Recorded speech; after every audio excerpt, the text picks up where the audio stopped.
Hello hi എല്ലാവർക്കും നമ്മുടെ ചാനലിലേക്ക് സ്വാഗതം. ഗ്രാൻഡ് കനിയനെ അനുസ്മരിപ്പിക്കും വിധം കസാക്കിസ്ഥാനിലുള്ള ചാരിയൻ കനാൻ കാണാൻ വേണ്ടിയിട്ടാണ് നമ്മളിന്ന് പോകുന്നത്.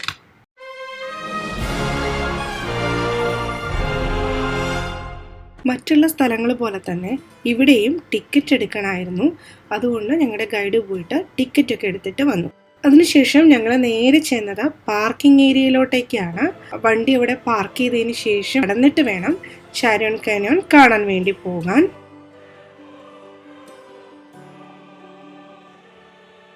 വൈകിട്ടാണ് ഞങ്ങൾ അവിടെ എത്തിച്ചേർന്നത്.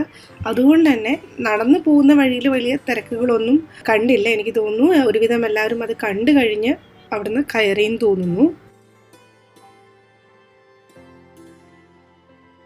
ഒരു 100ഓളം സ്റ്റെപ്പുകൾ ഇറങ്ങിയിട്ട് വേണം നമുക്ക് താഴത്തോട്ടേക്ക് എത്താൻ.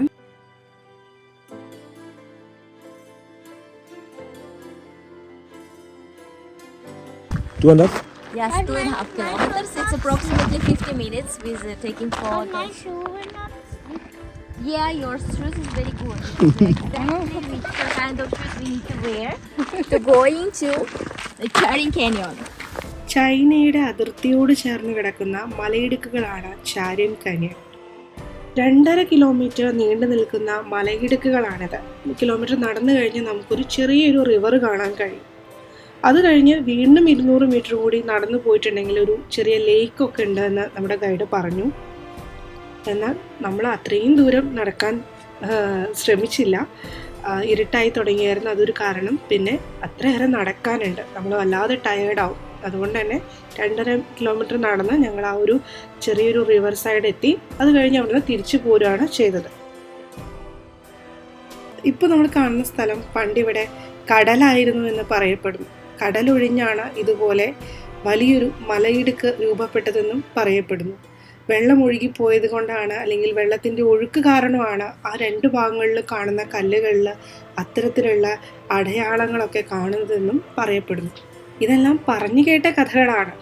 എന്നാൽ ഭൂമിശാസ്ത്രപരമായിട്ട് പറയുകയാണെങ്കിൽ 1000-ൽ പരം വർഷങ്ങളോളം ഉള്ള കാലാവസ്ഥയിൽ വരുന്ന മാറ്റങ്ങൾ കാരണം മലയിടുക്കിന് വ്യത്യസ്തമായിട്ടുള്ള ആകൃതിയും വലുപ്പവും, അത് തന്നെ പല കല്ലുകളിലും നമുക്ക് പല രൂപങ്ങളായിട്ട് നമുക്ക് കാണാൻ പറ്റും. ഇതൊക്കെ പിന്നിലും കാലാവസ്ഥാ മാറ്റങ്ങളാണെന്നും പറയപ്പെടുന്നത്.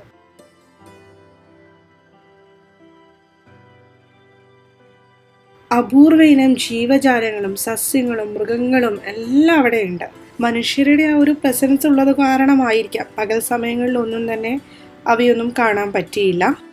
ചാരിയൻ നാഷണൽ പാർക്കിൻ്റെ ഭാഗമാണിത്. മെയിൻലി നമുക്കിവിടെ കാണാൻ കഴിയുന്നത് എന്ന് പറഞ്ഞിട്ടുണ്ടെങ്കിൽ, ഒന്ന് വാലി ഓഫ് കാസിൽ എന്നറിയപ്പെടുന്ന ഈ ഒരു ചാരിയൻ കാനിയനും, പിന്നെ മറ്റൊന്ന് അവിടെ ഏറെ സംരക്ഷിക്കപ്പെടുന്ന ചാരിയൻ ആഷ് ഗ്രൂവ് എന്ന് പറഞ്ഞിട്ട്. അപ്പം അതവിടെ സംരക്ഷിക്കപ്പെടുന്ന മരങ്ങൾ കൂടിയാണ്. അതും നമുക്കവിടെ മെയിൻലി കാണാൻ കഴിയും.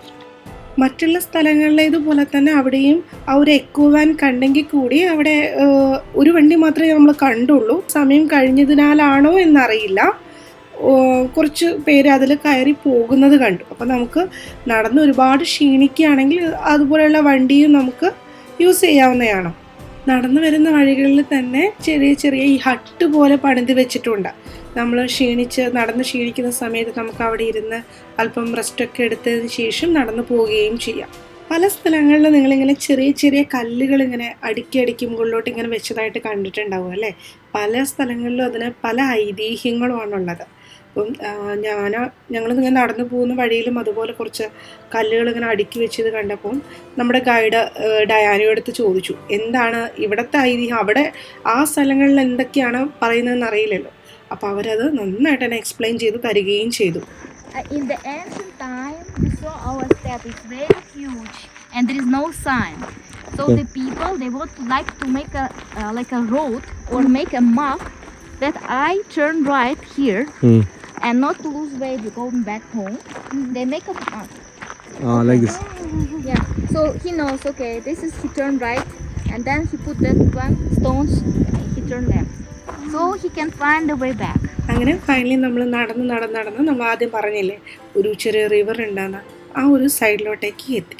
അവിടെ എത്തിയ സമയത്ത് തന്നെ വാഷ്റൂം ഫെസിലിറ്റി ഉണ്ട്.